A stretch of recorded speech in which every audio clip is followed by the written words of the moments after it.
السلام عليكم ورحمة الله وبركاته. بسم الله الرحمن الرحيم. الحمد لله رب العالمين. اللهم صل وسلم وبارك على رسولك وحبيبك سيدنا محمد وعلى آله وأصحاب سيدنا ومولانا محمد.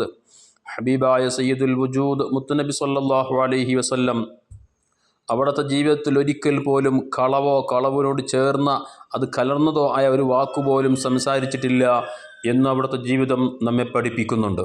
നുബുവത്തിന് മുമ്പ് അഥവാ നബിയാകുന്നതിന് മുമ്പ് തന്നെ തായ ഹബീബ് സല്ലല്ലാഹു അലൈഹി വസല്ലമ തങ്ങൾ അൽ അമീനായിരുന്നു, അഥവാ സത്യസന്ധൻ. അവിടുത്തെ വാക്കിലോ പ്രവർത്തനത്തിലോ മറ്റോ ഒരിക്കലും ഒരു കളവോ ഒരു വഞ്ചനയോ ഒന്നും തന്നെ ഉണ്ടായിട്ടില്ല എന്ന് ശത്രുക്കൾ പോലും സമ്മതിച്ച കാര്യമാണ്.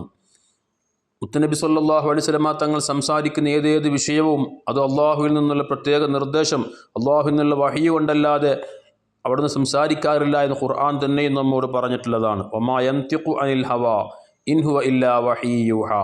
ഒരിക്കലും ഹബീബായ മുത്തുനബി സല്ലല്ലാഹു അലൈഹി വസല്ലമ തങ്ങൾ അവിടുത്തെ ദേഹേച്ഛയ്ക്ക് അനുസരിച്ചുകൊണ്ട് സംസാരിക്കുന്ന ആളല്ല.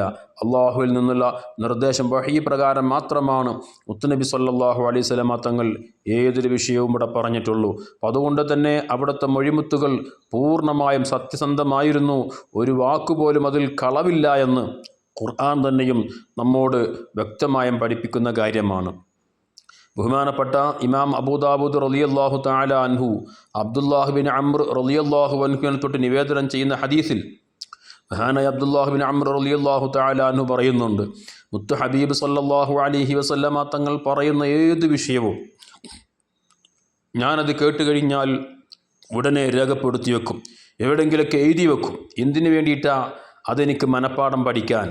ആ വിഷയങ്ങൾ മുത്തുനബി തങ്ങൾ പറഞ്ഞ കാര്യങ്ങളൊക്കെ എനിക്ക് പഠിക്കണമെന്ന ഉദ്ദേശത്തോടുകൂടെ മുത്തുനബി തങ്ങളിൽ നിന്നും കേൾക്കുന്ന എല്ലാ വിഷയങ്ങളും രേഖപ്പെടുത്തി വെക്കുന്നൊരു സ്വഭാവം എനിക്കുണ്ടായിരുന്നു. ഇത് കണ്ട ഖുറൈശികൾ എന്നോട് പറഞ്ഞു, നീ എന്താണ് ഈ ചെയ്യുന്നത്?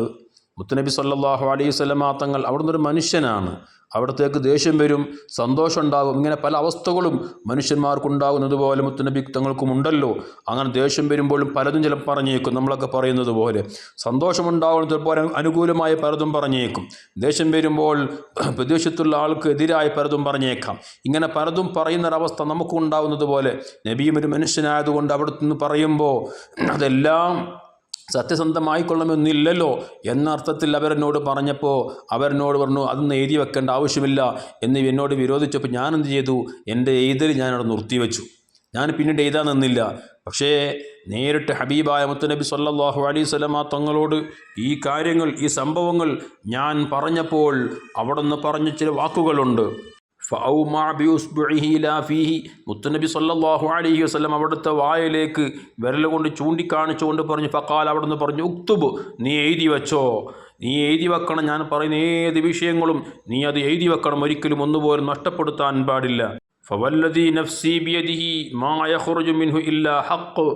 എൻ്റെ ആത്മാവ് ഏതൊരുത്തൻ്റെ നിയന്ത്രണത്തിലാണോ, ഏതൊരുത്തൻ്റെ സംരക്ഷണത്തിലാണോ അവൻ തന്നെയാണേ സത്യം. മാ യഖ്റുജു മിൻഹു ഇല്ലാ ഹഖ്. എൻ്റെ ഈ വായയിൽ നിന്നും സത്യമല്ലാതെ ഹക്കല്ലാതെ ഒന്നും തന്നെ പുറപ്പെടുകയില്ല എന്ന് ഹബീബായ മുത്തുനബി സല്ലല്ലാഹു അലൈഹി വസല്ലം തങ്ങൾ പറയുകയും അത് രേഖപ്പെടുത്തി വെക്കാൻ വേണ്ടി ആവശ്യപ്പെടുകയും ചെയ്തതായി ഇമാം അബൂദാവൂദ് റളിയല്ലാഹു തആല അൻഹു ഉദ്ധരിക്കുന്ന ഹദീസിൽ കാണാം. അപ്പം അതുകൊണ്ട് തന്നെ മുത്തുനബി സല്ലല്ലാഹു അലൈഹി വസല്ലം തങ്ങൾ ലോകത്ത് പഠിപ്പിച്ചു പോയ ഏത് വിഷയങ്ങളും സത്യസന്ധമായ കാര്യങ്ങളല്ലാതെ ഒരിക്കലും അതിലൊരു വഞ്ചനയോ ഒരു ചതിയോ ഒരു ലാഞ്ചനയോ ഒന്നും കലരാത്ത 100% സത്യമായ കാര്യങ്ങൾ മാത്രമായിരുന്നു മുത്തുനബി സല്ലല്ലാഹു അലൈഹി വസല്ലം തങ്ങളുടെ മുഴുമുത്തുകളായി ഇന്ന് രേഖപ്പെടുത്തപ്പെട്ടുള്ള എല്ലാ കാര്യങ്ങളും. അത് പൂർണ്ണമായും അനുസരിക്കാനും അംഗീകരിക്കാനും സാധ്യമാകുമ്പോഴാണ് ഒരാൾ മുസ്ലിമായി ജീവിക്കാനും അങ്ങനെ മരിക്കാനും കഴിയുകയുള്ളൂ. എന്നല്ലാതെ മുത്തുനബിയുടെ വാക്കുകൾ സംശയിക്കുന്ന വഹാബികളെപ്പോലെ മൗദൂദികളെപ്പോലെയുള്ള ആളുകൾ ആകാൻ നമ്മളെക്കൊണ്ട് പറ്റില്ലല്ലോ. അല്ലാഹു തആല ഹബീബിനെ അങ്ങേയറ്റം സ്നേഹിക്കാനും അവിടുത്തെ പിൻപറ്റാനും നമുക്ക് അല്ലാഹു തൗഫീഖ് പ്രദാനം ചെയ്യട്ടെ. ആമീൻ. അസ്സലാമു അലൈക്കും വറഹ്മത്തുള്ളാഹി വബറകാതുഹു.